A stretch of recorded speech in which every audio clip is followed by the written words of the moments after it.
So இப்போ வந்து நம்ம டி சொல்லி கொடுக்க போகிறோம். டி எப்படி சொல்லி கொடுக்குறோன்னு பார்த்தீங்கன்னா, ஃபஸ்ட்டு வந்து ஸ்டாண்டிங் லைன் போட்டு அதுக்கப்புறம் சீக்கோவை போட சொல்லணும். இல்லைனா சீக்கோவை போட்டும் ஸ்டாண்டிங் லைன் போட சொல்லலாம்.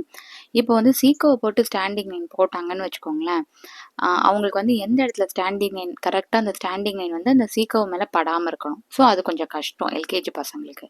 அதனால் நம்ம ஸ்டாண்டிங் லைன் போட்டு சீக்கோவை போட சொன்னால் அவங்களுக்கு கொஞ்சம் ஈஸி. ஸோ அதனால் இந்த மாதிரி ப்ராக்டிஸ் கொடுங்க. அதே மாதிரி இந்த வளைக்கிறது இருக்குது பார்த்தீங்கன்னா, அந்த வளைக்கிறது இப்போ வேண்டாம்.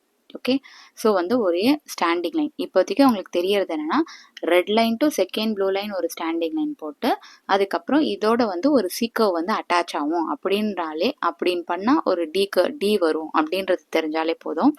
ஸோ நான் அடுத்த லைனுக்குமே நான் சொல்கிறேன். என்ன சொல்கிறேன்னா, ஸ்டாண்டிங் லைன் சீக்கர்வ் அப்படி சொல்கிறேன். இவன் தான் எக்ஸ்ட்ரா ஃபிட்டிங்லாம் போடுறான் அந்த வால் மாதிரி. பட் அது மேண்டேட்டரி கிடையாது. இப்போது ஆக்சுவலாக ஒரு 2 வாட்டி ஒழுங்காக போடுறான், அடுத்த வாட்டி அது விட்டுட்டான், அதனால் வேண்டாம். ஸோ வந்து ஸ்டாண்டிங் லைன் சீக்கர்வ் போட்டாலே போதும். ஸ்டாண்டிங் லைன் சீக்கர்வ் போட்டு பாருங்கள், இந்த வால் போட்டுட்டு இப்போ டியை விட்டுட்டான்.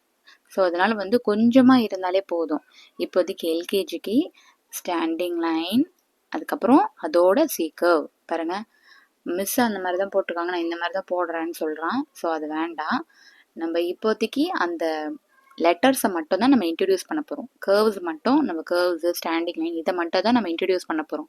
இப்போதைக்கு இது டி இது சின்னு தெரிஞ்சால் போதும்.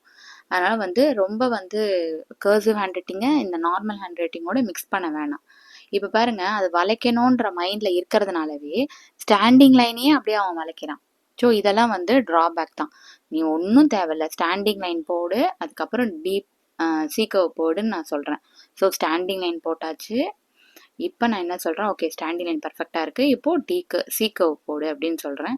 சீக்கர்வும் பாருங்கள் இப்போ தப்பாக போடுறான். இப்போ நான் என்ன சொல்கிறேன்னா, சீக்கர்வ் வந்து 2 ப்ளூ லைனுக்குள்ளே தான் இருக்கணும். First blue line and second blue லைனுக்குள்ளே தான் இருக்கணும்னு நான் சொல்கிறேன். ஸோ நம்ம இன்ஸ்ட்ரக்ஷன்ஸ் வந்து கொடுத்துட்டே இருக்கணும். நம்ம வந்து இன்னும் இத்தனை வாட்டி சொல்கிறோமேன்னு நம்ம நினைக்கக்கூடாது. குழந்தைங்களுக்கு வந்து அந்த இன்ஸ்ட்ரக்ஷன்ஸ் கொடுத்துட்டே இருக்கணும் ஞாபகம் வர. ஸோ இப்போ பாருங்கள் கரெக்டாக போட்டான். இப்போ அவங்களுக்கு என்ன தெரியணும்னா, நம்மளுக்கு அந்த வளைக்க தேவையில்ல, ஸ்டாண்டிங் லைன் மட்டும் போட்டால் போதுன்ற ஒரு மைண்ட் செட் வந்துடும். ஸோ இப்போ ஈஸியாக போடுறேன். இப்போ நான் எந்த இன்ஸ்ட்ரக்ஷன்ஸை கொடுக்கல, அவனே தான் போடுறான். ஸோ இப்போ மட்டும் கொஞ்சம் கரெக்ட் பண்ணுறேன். கரெக்டாக இந்த இடத்துல போய் டச் ஆகணும்னு மட்டும் சொல்கிறேன். ஸோ ஒரு லைனுக்கும் நம்ம இன்ஸ்ட்ரக்ஷன்ஸ் கொடுத்துட்டே தான் இருக்கணும். இப்போ என்கிட்ட படிக்கிற ஸ்டூடெண்ட்ஸ்க்குமே நான் ஒரு லைனுக்குமே இன்ஸ்ட்ரக்ஷன்ஸ் கொடுத்துட்டே தான் இருப்பேன்.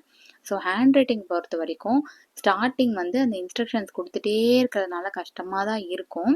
ஸோ அந்த என்ன பண்ணுறது, அந்த இன்ஸ்ட்ரக்ஷன்ஸ் கொடுத்துட்டே இருந்தால் தான் அவங்களுக்கு அந்த கர்சிவ் ஹேண்ட் ரைட்டிங்கில் அவங்களுக்கு ஈஸியாக இருக்கும். ஸோ பாருங்கள், ஸோ ஸ்டாண்டிங் லைன், ஸோ சீக்கர்வ் அப்படின்னு சொல்கிறேன். ஓகே.